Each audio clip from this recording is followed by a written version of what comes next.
Hi, Marc, and welcome to the weekly Outside Views report on the politics of the European Union, the EU. A new 2-year project launched last week aimed at tackling anti-Semitism in Europe through education. It is funded by the Erasmus Plus program and implemented by UNESCO in partnership with the OSCE Office for Democratic Institutions and Human Rights, the ODIHR. After the launch of the project, UNESCO and its partners will work with the national authorities of EU member states to support them through tailor-made measures to strengthen the educational dimension of their national anti-Semitism plans. At the time the project started, 11 countries had officially confirmed their participation. These are Austria, Belgium, Croatia, the Czech Republic, France, Germany, and that in form of the federal states of Baden-Württemberg and Schleswig-Holstein, Greece, Italy, Romania, Slovenia, and Spain. The project is expected to deliver a number of tangible outcomes, including national level face-to-face training sessions for teacher educators, policymakers, and civil society organizations, as well as thematic online webinars for teacher educators and educators from all EU member states. The aim is to support teachers and educators in combating conspiracy theories and anti-Semitism in the classroom. The project also aims to help assess national curricula and the quality of textbooks on anti-Semitism in Europe and the current level of teacher skills in this task before making recommendations to policymakers at national and regional levels. The EU member countries want to reduce climate-damaging fluorinated gases more. The so-called F-gases are used in refrigerators and air conditioning systems, for example. It's time F-gases were a thing of the past, said Sweden's Environment Minister Romina Pourmokhtari.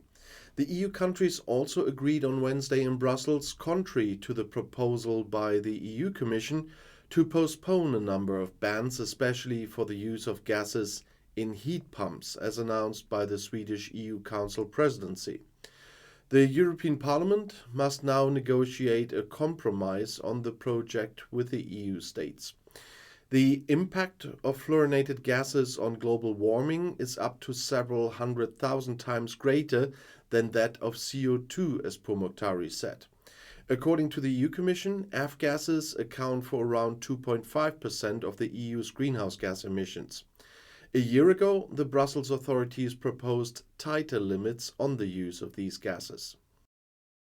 Kremlin chief Vladimir Putin met the new EU and US ambassadors in Moscow and accused the West of a geopolitical confrontation with Russia.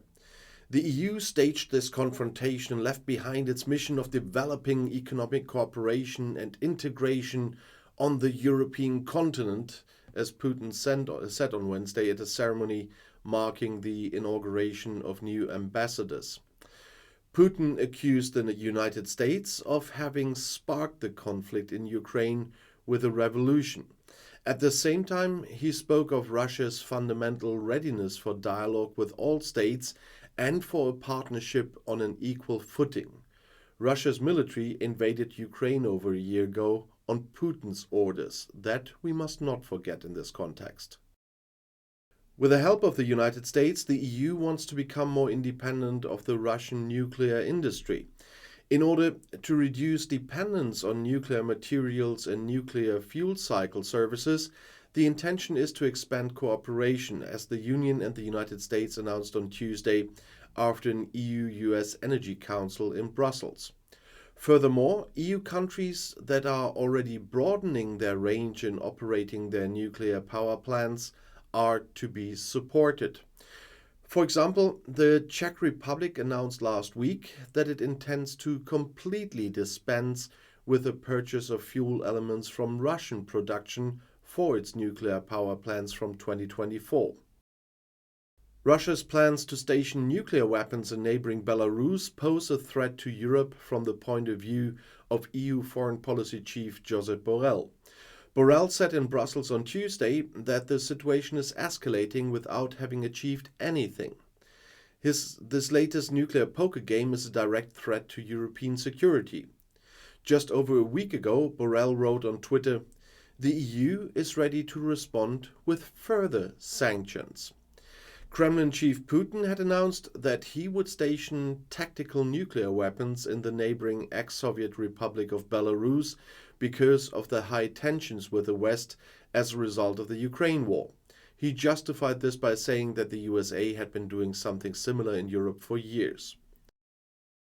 EU Commission President Ursula von der Leyen has had reports of her alleged planned move to the top of the Western Defense Alliance NATO rejected. A spokesman for the Commission expressly denied the media reports on Saturday and described them as unfounded speculation. The British newspaper The Sun, well, we all know that, had reported that the former German defense minister was a candidate to succeed NATO Secretary General Jens Stoltenberg. His term of office was last extended because of the Russian war of aggression against Ukraine, but expires at the end of September. In February, Stoltenberg dismissed reports of a possible further extension of his term. The Norwegian has headed the alliance since the end of 2014. The EU is providing €9 million to support Burundi refugees in neighboring countries and their compatriots who have returned voluntarily. Since 2020, Burundian refugees who fled violence in their home country in 2015 have been gradually returning home. However, more than 300,000 of them remain in the neighboring countries of Tanzania, the Democratic Republic of the Congo, Rwanda, and Uganda. Of the total of €9 million, 1.5 million goes to disaster prevention projects. All countries in the Great Lakes region are prone to natural and man-made disasters. In 2022, more than 75,000 people in Burundi were internally displaced, and mainly due to natural disasters.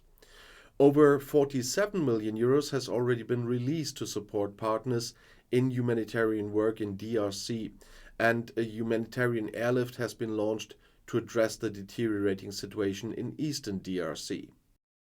Following a warning from the European Consumers Organization, the BEUC, the European Commission and the EU Consumer Protection Authorities, the authorities grouped together in the Consumer Protection Cooperation Network, have contacted Nintendo to report a recurring technical issue with defective controllers.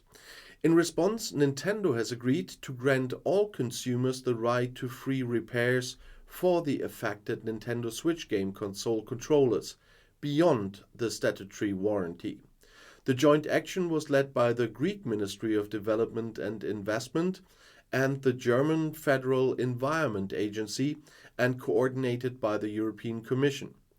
Consumers using the Nintendo Switch console had told the CPC authorities and consumer associations that they were struggling with deterioration and loss of control over the console.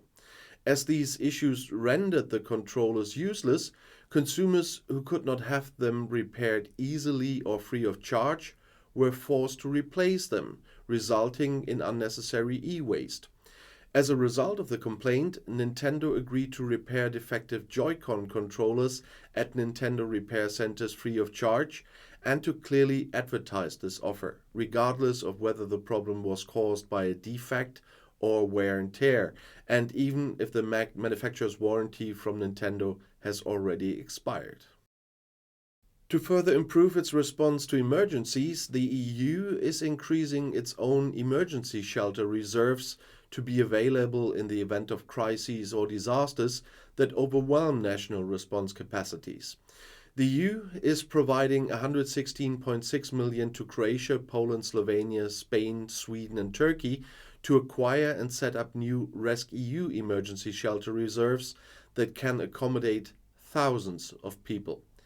These reserves will consist of a range of quality shelters such as light prefabricated constructions, flat-pack containers and emergency tents. The accommodations are complemented by other facilities such as showers and toilets, canteen kitchens and laundry and common rooms, with special attention paid to safe spaces for children and particularly vulnerable people. They have been designed to offer a high level of comfort in an emergency while being quick to deploy. In addition, 20% of the accommodation and common areas have been designed for people with mobility problems or disabilities to ensure accessibility for everyone.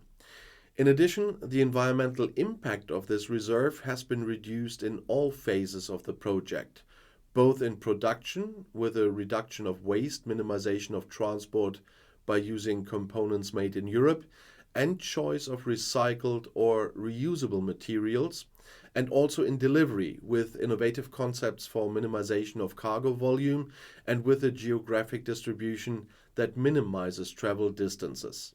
And also the use of water purification and atmospheric capture systems to reduce consumption of bottled water, solar panels and efficient generators when electricity is not available, and from recycling plants. The first shelters will be available from next year and will be made available to EU member states or countries participating in the EU civil protection mechanism in the event that a large number of people need to be accommodated quickly. And this concludes this week's report on your EU policy, but the next report is right here in the end screen. I'll see you there. I'll be back.